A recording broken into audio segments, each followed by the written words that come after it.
오늘은 회복의 메시지가 담겨 있습니다. 하나님께서 심판하셨으나 회복하신다. 하나님께서 남유다 백성들 뿐만 아니라 이방 나라들까지 그 죄에 대해서 반드시 심판하시지만 회개하고 돌아온 자들에게 회복의 은혜를 베풀어 주신다는 그런 메시지가 담겨 있습니다. 그러니까 성경을 자세히 보면 남은 자들에 대해서 초점을 맞추고 있다는 사실을 우리가 깨닫게 되죠. 이사야 6장 13절에 보면 밤나무와 상수리 나무가 배임을 당하여도 그 구루터기는 남아있는 것 같이 거룩한 씨가 이 땅에 구루터기니라 이렇게 말씀하고 있습니다. 아무리 예루살렘 성읍이 황폐하고 이스라엘 백성들이 이방의 포로로 끌려간다 할지라도 하나님을 경외하는 신실한 성도들을 구원하셔서 하나님의 뜻을 이루실 것을 말씀하고 있습니다.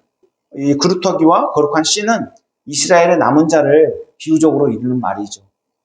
하나님께서 이방을 들어서 죄로 몰든 남유다를 심판하시는 이유는 바로 이 남은 자를 구원하시기 위함입니다. 스바냐 선지자는 남유다의 죄악상을 보면서 심판을 선포해야만 했습니다. 선지의 말을 듣고 돌이킨 자는 죄를 용서받고 은혜를 누리지만 끝까지 거부한 자들은 악인들과 함께 심판을 피할 수 없게 될 것입니다. 오늘 본문에 보면 남은 자를 구원하시기 위해서 선지자를 보내서 회개를 촉구하시고 또 오래 참으시면서 기회를 주시는 하나님의 사랑이 잘 나타나고 있습니다. 본문을 좀 더 이제 깊이 살펴볼 텐데요. 이 남은 자 사상에 담긴 하나님의 의도를 우리가 분명히 깨닫고 우리가 남은 자로서 어떻게 삶을 살아가야 될지 깊이 숙고할 뿐만 아니라 끝까지 믿음을 지킴으로써 이 땅에서도 복을 누릴 뿐만 아니라 내세에서도 영원토록 주님과 왕노릇하며 영생복락을 누리기를 기대하고 소원합니다. 먼저 본문 8절에 보면 나 여호와가 말하노라. 그러므로 내가 일어나 벌할 날까지 너희는 나를 기다리라. 내가 뜻을 정하고 나의 분노와 모든 진노를 쏟으려고 여러 나라를 소집하며 왕국들을 모으리라. 온 땅이 나의 질투의 불에 소멸되리라. 이렇게 경고하고 있습니다. 지난 시간에 배운 바와 같이 스바냐가 선포한 심판은 마지막 때를 예표하고 있죠. 짧게는 곧 있게 될 바벨론에 의한 심판을 예고하지만 넓게 보면 심판주로 오실 주님의 재림 때를 이야기하고 있는 것입니다.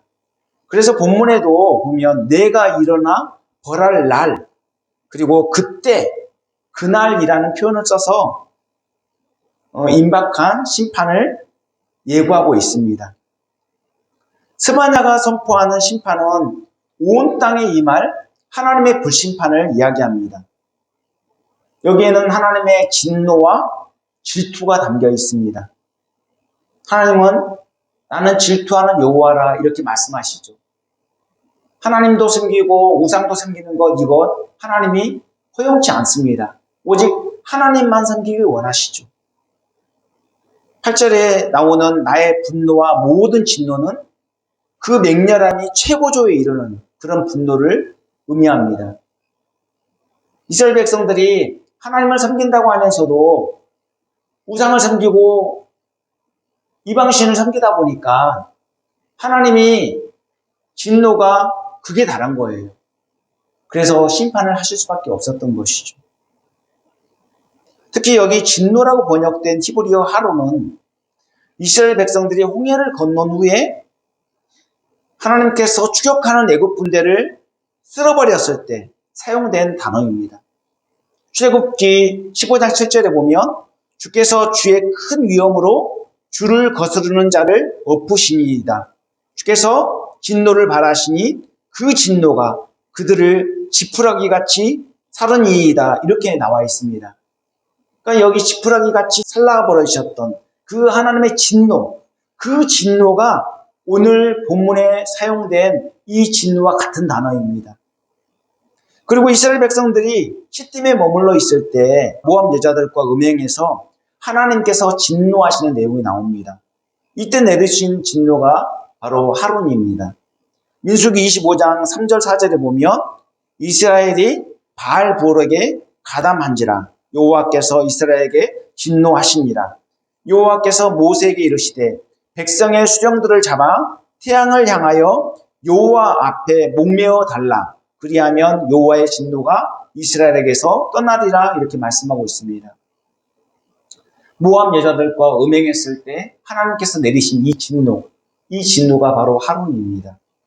그러니까 하나님께서 내리신 심판은 솎아내고 일벌백계로 다스리기 위한 심판이신 것이죠.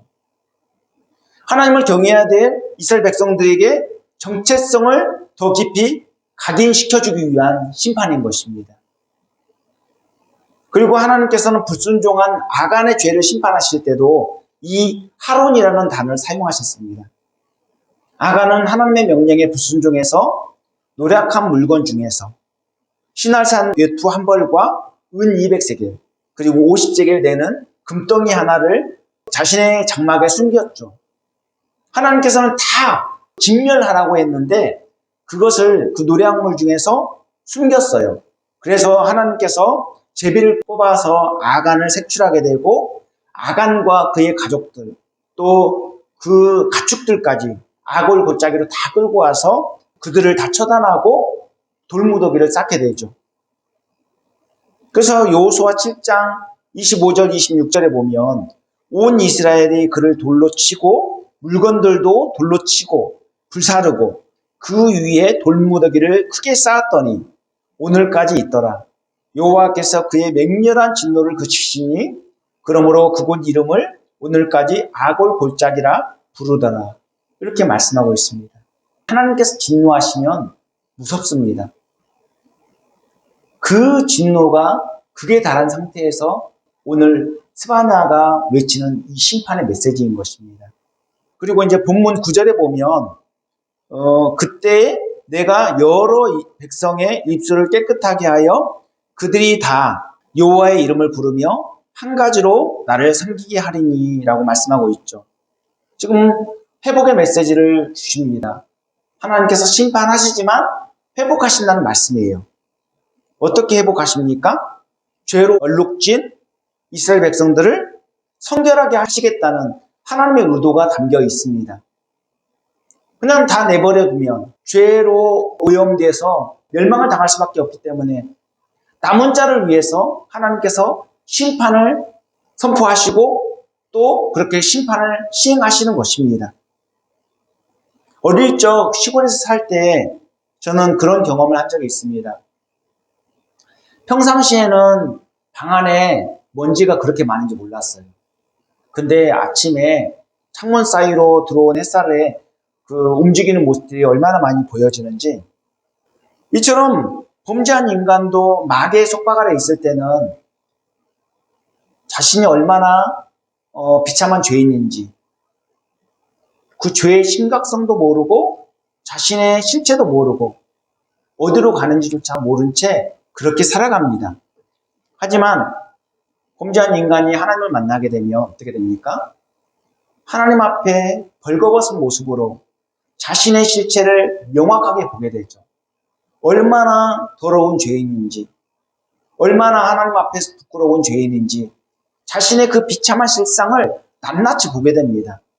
그리고 반면에 하나님은 얼마나 거룩하시고 어미하신 분이신지 그 어미하심 앞에 겸손해질 수밖에 없는 것이죠. 그래서 이사야는 하나님의 영광으로 가득 찬 성전의 환상을 보면서 자신의 실체를 명확하게 보게 되죠. 그리고 고백합니다. 화로다 나여 망하게 되었도다. 나는 입술이 부정한 사람이요 나는 입술이 부정한 백성 중에 거주하면서 만군의 여호와이신 왕을 배웠음이로다. 이렇게 고백합니다. 그러자 천사가 제단에서 가져온 뜨거운 숯을 가져다가 그의 입술에 대면서 내 악이 죄하여졌고 내 죄가 사하여졌느니라 이렇게 선언합니다. 이처럼 하나님을 경외하는 자들에게 가장 우선적으로 나타나는 특징이 뭐냐면 바로 입술의 정화입니다. 말하는 게 달라져요.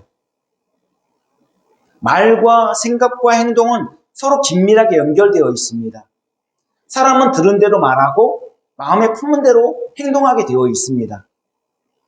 말은 그 사람의 마음에서 분출되는 것이죠. 아무리 숨기려고 해도 속내가 은연중에 다 표출될 수밖에 없는 것입니다. 그러니까 그 사람과 대화를 하게 되면 그 사람이 어떤 생각을 갖고 있고 어떤 가치관을 갖고 살아가는지 우리는 어느 정도 검증할 수 있습니다. 하나님께서 남은 자들에게 기대하시는 회복은 바로 입술이 정화되는 것입니다. 하나님께서는 하나님의 백성들이 어깨동무하면서 하나님을 온전히 섬길 것을 기대하고 계십니다. 여기 여호와의 이름을 부르며 한 가지로 나를 섬기게 하겠다. 이 말씀을 보면 하나님의 의지가 분명하게 드러나고 있고 그날에 실현될 것이라는 거예요. 여기 한 가지는 하나의 어깨를 의미합니다. 그러니까 어깨동무하면서 하나님께 나아가는 모습을 우리가 기대할 수 있는 것이죠. 하나님을 끝까지 믿고 신앙을 지킨 그 남은 자들이 함께 어깨동무하며 하나님을 경배하고 찬양하는 그 모습을 떠올릴 수 있습니다. 저는 우리 새벽교회 모든 성도들이 끝까지 신앙을 지키고 함께 하나님 앞에 설 때 어깨동무하며 하나님께 경배와 찬양을 올려드리는 그 모습을 기대하고 상상합니다. 한 사람도 탈선하지 않고 이탈하지 않고 꿋꿋하게 믿음을 지키며 그 믿음의 길을 잘 걸어내므로 말미암아 다 착하고 충성된 종이라고 그렇게 하나님의 칭찬을 받고 하나님 앞에 그렇게 서는 모습을 기대하고 상상하는 것입니다. 그러기 위해서 서로 위로하고 격려하며 그 믿음의 길을 힘써 걸어갈 수 있도록 계속 응원해주고 힘을 북돋아 주는 것이죠. 아무리 힘들고 어려워도 코로나 상황 속에서도 힘과 용기를 북돋아 주면서 이 복된 길을 꾸준히 함께 걸어나가기를 그렇게 계속해서 독려하는 것이죠. 그리고 본문 10절에 보면 내게 구하는 백성들 곧 내가 흩은 자의 딸이 구스 강 건너편에서부터 예물을 가지고 와서 내게 바칠지라고 말씀하고 있습니다. 하나님을 경외하는 자들이 예물을 가지고 하나님께 나오는 모습, 그것을 볼 수 있는 것이죠. 어느 지역에 국한되어 있는 것이 아니라 어느 시대에 국한되어 있는 것이 아니라 시대와 지역을 초월해서 수많은 남은 자들이 하나님을 경외했던 그 신실한 믿음의 사람들이 하나님께 나와 예물을 가지고 경배하는 그 모습을 그리고 있는 것입니다. 여기 흩은 자의 딸은 이방 나라에 뿔뿔이 흩어져 유리 방황하는 유다 백성들을 의미하는 것이죠. 이스라엘 백성들을 의미하는 것입니다. 그들이 어디에 있든지 하나님께 예물을 가지고 나와 하나님께 경배하는 그 모습을 그리고 있는 것입니다. 당시 구스는 유다 백성들이 땅끝이라고 여기는 아주 먼 지역입니다. 오늘날 에티오피아 지역을 의미하죠. 그러니까 온 세계에 흩어진 하나님의 백성들이 하나님께 다 나와서 경배하며 예물을 드리며 하나님께 찬양을 올려드리는 그 모습을 이야기하고 있는 것입니다. 하나님께서는 시대와 지역, 민족을 초월해서 남은 자를 예비해 두셨습니다. 노아 시대의 홍수로 심판하실 때도 노아와 그 가족들을 남겨서 믿음의 계보를 잇게 하셨고 우상의 도시 갈대우르에서도 아브라함과 사라 롯을 이끌어 가나안 땅으로 인도하셨습니다. 그리고 가데스 바네아에서 정탐꾼을 보냈을 때 10명의 정탐꾼이 부정적인 보고를 하였습니다. 그런데 여호수아와 갈렙은 긍정적인 보고를 하였죠. 결국 그들을 필두로 해서 출애굽 미세대를 이끌고 가나안 땅에 들어가 복을 누리는 그러한 은혜를 받게 하셨습니다. 성경의 모든 역사가 다 믿음의 역사입니다. 하나님의 약속을 믿고 끝까지 순종한 자들에게 복을 주시는 것이지 불순종한 자들에게 복을 주시겠다는 그런 말씀이 아닙니다. 사랑의 하나님이라고 해서 하나님의 뜻을 거스르는 자들에게까지 자비를 베푸시는 그런 분이 아니십니다. 하나님은 공의로우신 분입니다. 하나님을 믿고 충성된 자에게, 순종하는 자에게 복을 주시고 하나님을 믿지 않고 거부하는 자들에게 저주와 재앙과 심판을 예고하고 있습니다. 하나님은 회개하고 돌아오는 자들에게 은혜와 긍휼을 베푸십니다. 하나님께서 선지자를 보내 회개를 촉구하는 것, 또 오래 참으시는 것 모두 구원하시려는 하나님의 의도가 반영되어 있는 것이죠. 오늘 스바냐의 외침도 구원의 목적이 있고 남은 자들에게 초점이 맞추어져 있다는 것을 알 수 있습니다. 하나님은 누구든지 선지자의 메시지를 듣고 돌아오기를 원하십니다.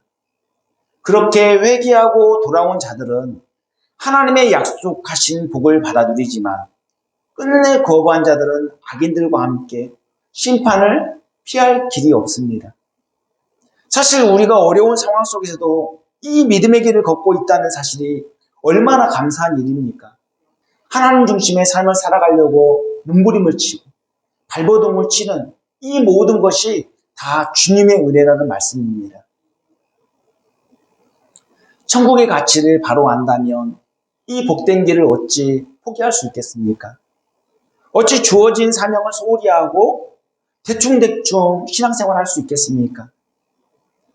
이 세상 사는 동안 우리 몸이 만신창이가 된다 할지라도, 우리 몸이 너덜너덜해진다 할지라도 어떻게든 예수님을 의지하며 십자가를 바라보며 그 복을 사수하려고 할 것 아니겠습니까? 그렇게 언젠가 주님 앞에 설 때 우리가 걸어왔던 그 고난의 흔적들, 수많은 상처들은 다 영광스럽게 빛날 것입니다. 그리고 두 번째, 하나님을 경외하는 자들에게 나타나는 특징이 무엇입니까? 그것은 바로 겸손입니다.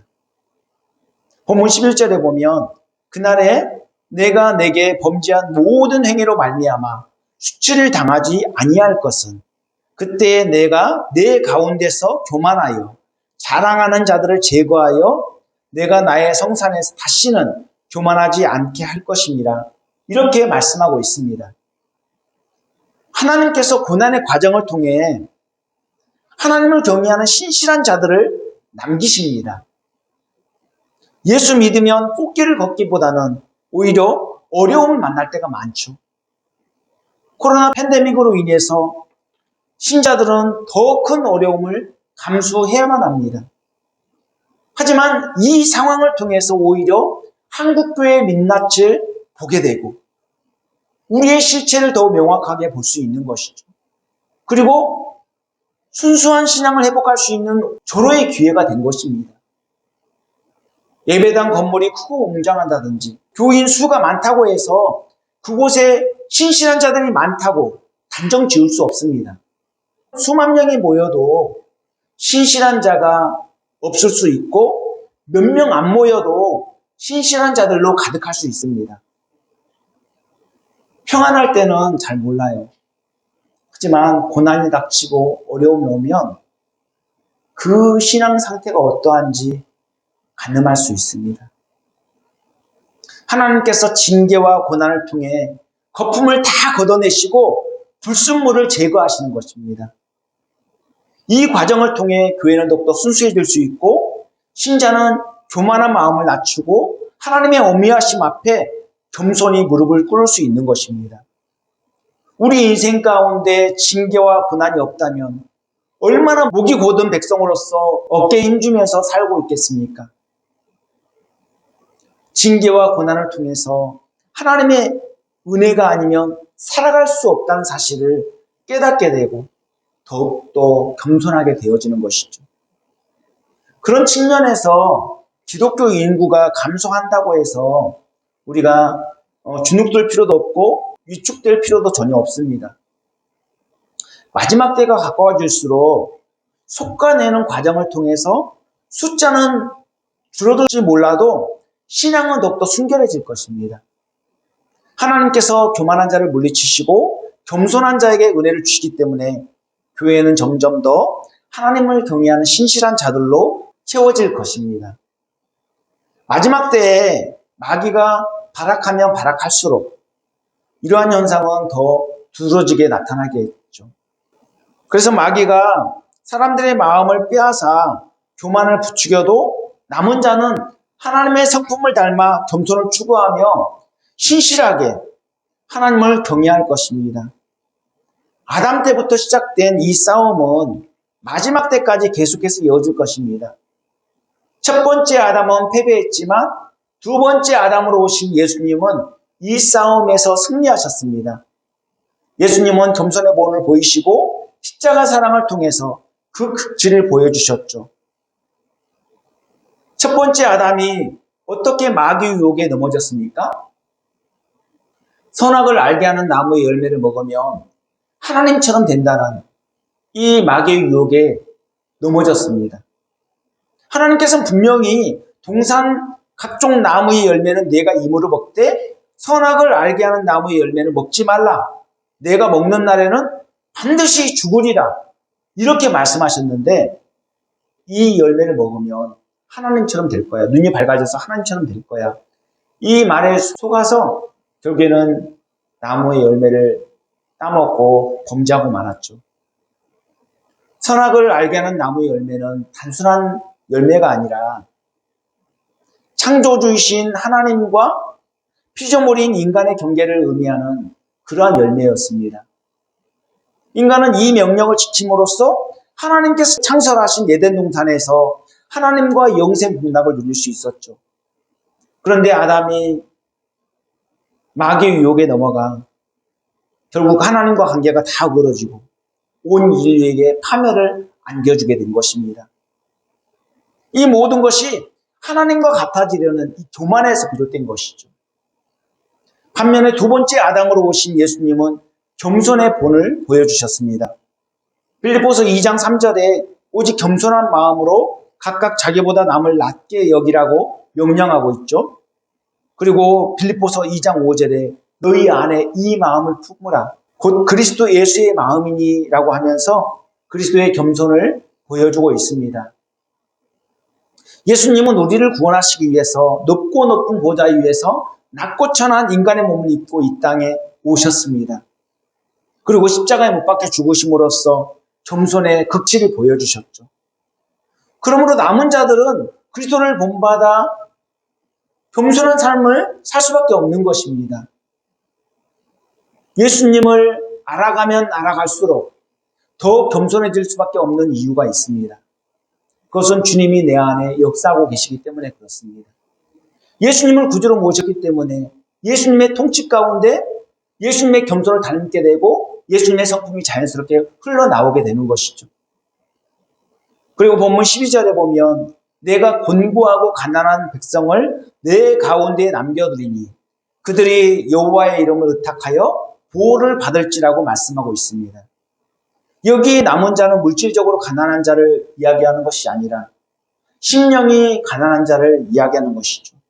마태복음 5장 3절에 심령이 가난한 자는 복이 있나니 천국이 그들의 것임이요 라고 말씀하고 있습니다. 심령이 가난한 자들에게 천국을 상속해 주시겠다는 말씀입니다. 심령이 가난한 자는 이 땅에 호의호식하지 못해도 하나님으로 만족하는 자들입니다. 고난 속에서도 하나님의 은혜를 갈망하며 살아가는 신실한 믿음의 성도들을 의미하는 것이죠. 그래서 표준 세번역 성경에서는 본문 12절에 그러나 내가 이 도성 안에 주의 이름을 의지하는 온순하고 겸손한 사람들을 남길 것이다 라고 번역하고 있습니다. 하나님의 이름을 의탁하여 보호를 받게 된다는 것이 뭘 의미합니까? 영원한 피난처 대신 하나님 안에서 누리는 안전 보장의 은총이에요. 시편 기자 다윗은 시편 34편 22절에 여호와께서 그의 종들의 영혼을 속량하시나니 그에게 피하는 자는 다 벌을 받지 아니하리로다 이렇게 고백하고 있습니다. 즉 마귀의 속박 아래에 있던 죄인이 예수님으로 인하여 죄사함 받고 그 안에서 보호를 받게 될 것을 예표하고 있는 것이죠. 예수님을 구주로 영접한 사람은 스스로 구원을 이룰 수 없다는 사실을 깨닫게 되고 자신의 무능함을 인정하며 더욱 주님을 의지하는 삶을 살아가게 됩니다. 아무리 착한 일을 많이 하고 고행을 하고 윤리 도덕적으로 선한 삶을 산다 할지라도 심판을 피할 수 없다는 사실을 깨닫게 됩니다. 그러면서 주님의 은혜 안에 있다는 사실에 감사하며 더욱 주님을 의지하고 주님의 은혜를 갈망하게 되는 것이죠. 이처럼 예수님을 믿으면 사망에서 생명으로, 저주에서 축복으로, 불안에서 안전으로 반전되는 것입니다. 우리는 하나님의 심판대 앞에 섰을 때 의롭다고 인정을 받게 되는데 그 근거가 바로 예수님을 믿는 것입니다. 예수님 믿는 것 외에 다른 방도가 없어요. 의롭다고 인정을 받는 것, 하나님의 심판을 피할 수 있는 길, 그 길은 오직 예수님 믿는 것 외에 달리 방법이 없습니다. 예수님을 믿으면 예수님의 의가 우리에게 전가되어져서 우리가 죄인이지만 의롭다고 인정을 받고 심판을 피하게 되는 것이지. 뿐만 아니라 구원받고 천국에서 영생 복락을 누리며 주님과 영원토록 왕노릇하게 될 것입니다. 이 엄청난 복이 이 남은 자, 끝까지 믿음을 지킨 자, 이 신실한 자들에게 주어진다는 것입니다. 이 얼마나 감사한 일입니까? 세 번째로 하나님을 경외하는 자들에게 나타나는 특징이 뭐냐면 진리 가운데 바로 서는 것입니다. 예수님은 진리가 되시죠. 나는 길이요 진리요 생명이니 나로 말미암지 않고는 아버지께로 올 자가 없느니라 이렇게 말씀하고 있습니다. 진리 되신 예수님을 붙들고 그 영원한 기초 위에 우리를 바로 세우는 것이죠. 그래서 본문 13절에 보면 이스라엘의 남은 자는 악을 행하지 아니하며 거짓을 말하지 아니하며 입에 거짓된 혀가 없으며 먹고 누울지라도 그들을 두렵게 할 자가 없으리라 이렇게 말씀하고 있습니다. 남은 자는 하나님의 성품을 닮아 악과 거짓을 미워하게 됩니다. 그것을 거부하게 돼요. 악과 거짓은 마귀가 가진 대표적인 속성이죠. 그래서 성경은 마귀를 거짓의 아비라고 규정하고 있습니다. 하나님께서 남은 자들을 마귀의 권세로부터 보호하시고 책임지시겠다는 약속입니다. 남은 자들은 하나님 안에서 평화와 안녕을 보장받고 참된 행복을 누리게 될 것입니다. 영원토록 주님과 함께 샬롬의 상태를 누리게 하시겠다는 말씀이죠. 이제 말씀 마치려고 합니다. 하나님께서는 스바냐 선지자를 통해서 심판과 회복을 선포케 하십니다. 이방 나라들뿐만 아니라 이스라엘 백성들까지도 범죄하여 하나님의 심판을 피할 수 없게 되었다는 것을 알려주고 있습니다. 가깝게는 바벨론에 의한 심판을 예고하는 것 같지만 넓게 보면 우주적인 심판을 예고하고 있습니다. 하나님께서는 자기 백성에게 초점을 맞추시고 그들을 끝까지 천국으로 인도하시기 위해 섭리하십니다. 농부는 튼실하고 아름다운 열매를 얻기 위해서 나무에 거름도 주고 뜨거운 태양빛과 비바람을 다 견디게 합니다. 열매에 벌레가 생기고 병충해를 입고 태풍이 몰아쳐 자연 낙과하는 그런 열매들이 있다 할지라도 나무를 베어버리는 일이 없죠. 왜? 남아있는 열매가 있기 때문에 그렇습니다. 남은 열매들이 있기 때문에 수확할 때까지 기다리는 거예요. 탐스럽고 튼실하고 아름다운 열매를 기대하며 그렇게 그때까지 수확할 때까지 기다리시는 것입니다. 이처럼 하나님께서도 남은 자를 위해 오래 참고 기다리십니다. 혹시 범죄하여 잘못된 길을 간다 할지라도 경고하여서 돌이킬 기회를 주시죠. 그 과정에서 고난과 징계를 사용하십니다. 이렇게 정화의 과정을 통해 남은 자를 보존하시고 끝까지 책임지시죠. 만약 경고했는데도 끝내 거부한다면 그 누구도 하나님의 무서운 심판을 피할 수 없을 것입니다. 우주적인 종말이 임박했습니다. 하지만 종말이 임하는 순간까지는 기회가 있습니다. 누구나 죽음을 맞이하지만 호흡이 붙어있는 동안 기회는 있습니다. 지금도 하나님은 남은 자를 찾아 회개를 촉구하고 돌아오기를 기대하시죠. 전도자를 통해서 다양한 매체를 통해서 끊임없이 온 세상을 향해 부르고 계십니다. 회개하고 돌아오라, 돌아오라 계속해서 부르시는 하나님의 음성이 들리지 않습니까? 마지막 때에 그 누구도 핑계할 수 없을 것입니다. 하나님은 마지막 그 종말의 그 순간까지 계속 그들을 부르셨기 때문입니다. 하나님께서 기대하시는 남은 자들의 특징은 하나님만을 경외하는 순결한 성도입니다. 어떤 상황 속에서도 끝까지 신앙의 정절을 지키는 그러한 신실한 성도들입니다. 오늘 본문에서는 입술이 정화된 자들, 겸손한 자들, 진리 가운데 바로 선 자들, 이런 자들로 묘사하고 있습니다. 하나님께서는 주여 주여 하는 자마다 다 천국에 들어갈 것이 아니요 다만 하늘에 계신 내 아버지의 뜻대로 행하는 자라야 들어가리라, 이렇게 말씀하십니다.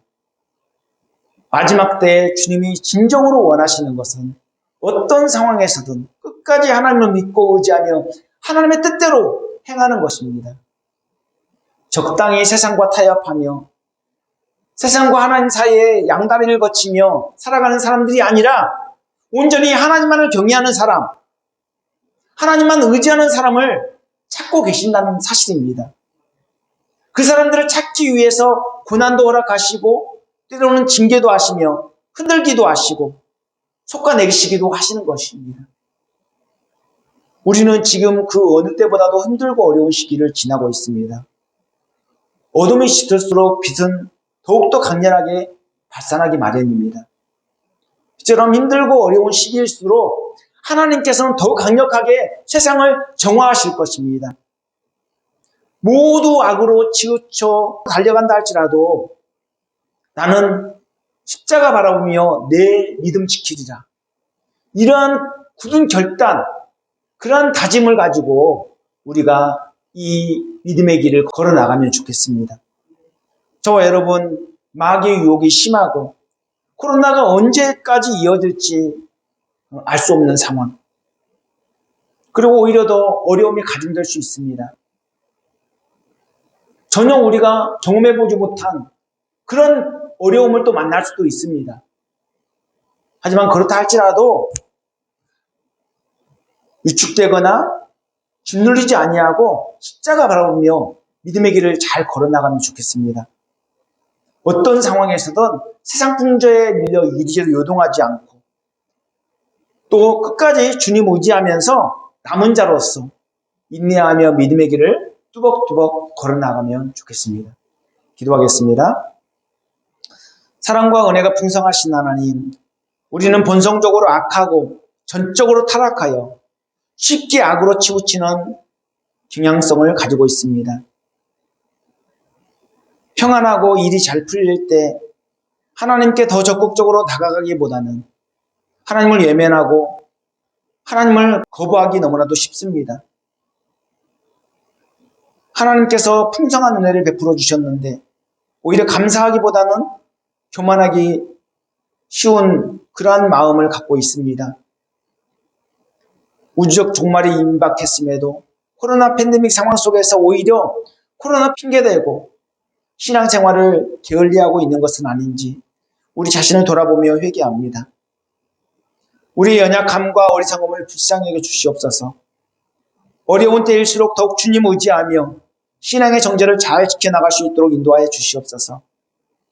아무리 어려운 상황이 이어지고 우리 몸이 만신창이가 된다 할지라도 끝까지 십자가 붙들고 승리하며 살아갈 수 있도록 도와주시옵소서.